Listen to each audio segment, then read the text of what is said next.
So I walked up and I put my hand out, hey man, let me talk to you. We family, partner. So you would have an interview on Vlad TV. You made a comment about like Tony Rock, and I look up, you guys are touring now, right? Yeah. Was there ever like a conversation to kind of put that in the Well, let me just say this. I'm old school. Words do not demean me or control me. Mm-hmm. But honestly, let me just share something with you. I didn't even know nothing about this.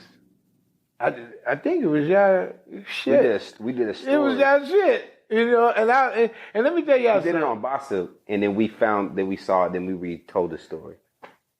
Okay, it was on Bossa because it was the girl. The girl was on Bossa. The girl was interviewing him on Bossa. Okay, we did a story around his response. Okay, yeah. So, and like I said, all press is good press. I was happy because I was glad some comedian brought up my damn name, even if it's in a negative source, which, you know what I mean? But let me just say this. Because when I was on Vlad, I was talking about Everybody Hates Chris. And I said, he said that he thought Tony was the next one.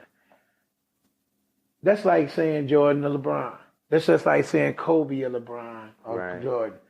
We talking about our choices. And I didn't agree on that because I watch a lot of young comics. Tony had already made it to me. Mm-hmm. So when I said, no, why would he be the next one when he already eaten? Tony was on shit. He was on everything when I was looking at Tony. He was hosting Def Jam. He was all of us. He had a sitcom. And the thing about it, I said, and it was a taste of nepotism, and he could say what he wanted. They say I was hated. I mean, if I had a brother who had an end, he used the Rock name. Come on, man. I mean, if you didn't want to use it, at least give you a double take. Huh? It give you like a double take with the name. Yeah, you know what I mean? And I mean, but Tony funny. He go up and kill it. I mean, he brings his own style. He could tell he think he fly. He come up there and he talk about ladies, talk about his mannerisms, and I like the brother. And when I said that, I said if he was so special, why he ain't on the show?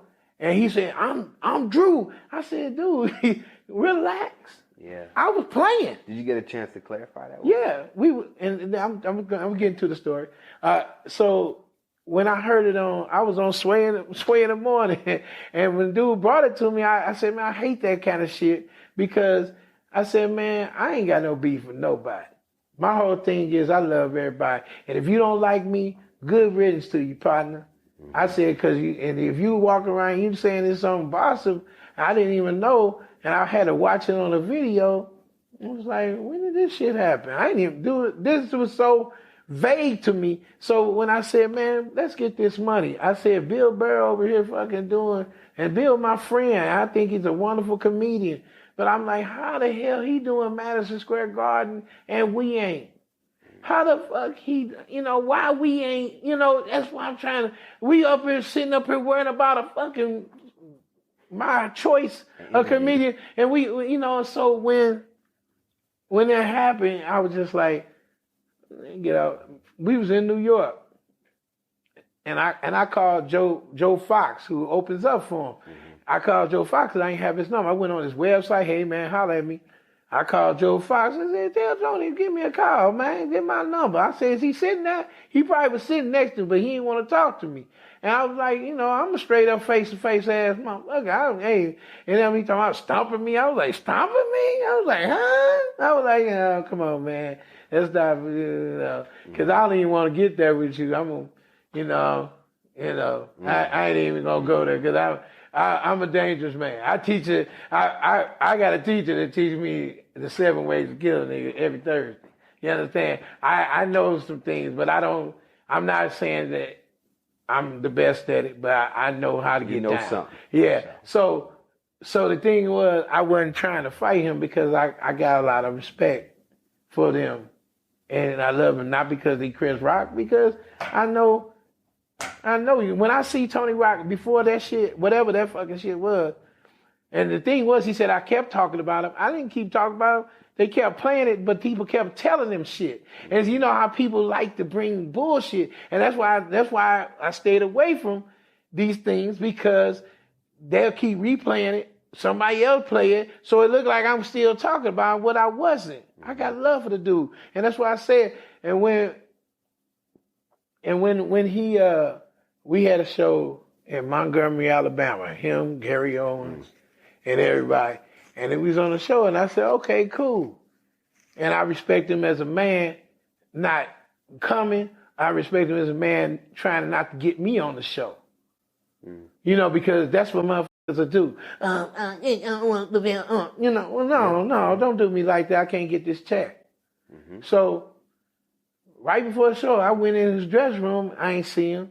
Then I came out and I said, where he at? My brother, you know, he a big dude. I told him to stay back because I ain't want him thinking I'm bringing intimidation. Yeah. I'm big enough. I don't need him, you know. So I walked up and I put my hand out. Hey, man, let me talk to you. Nigga, we family, partner. Ain't no fucking reason for you to sit up here. If I got something to say about you, if I ain't like you, nigga, I'll tell you your face. I'll tell you straight up. I have no beef, no problem with you. I apologize if you heard that wrong. I was joking about it, but he was saying you was one. I was saying I have my choices of who I think is the next. It was nothing personal with you, brother. Let's get this motherfucking money.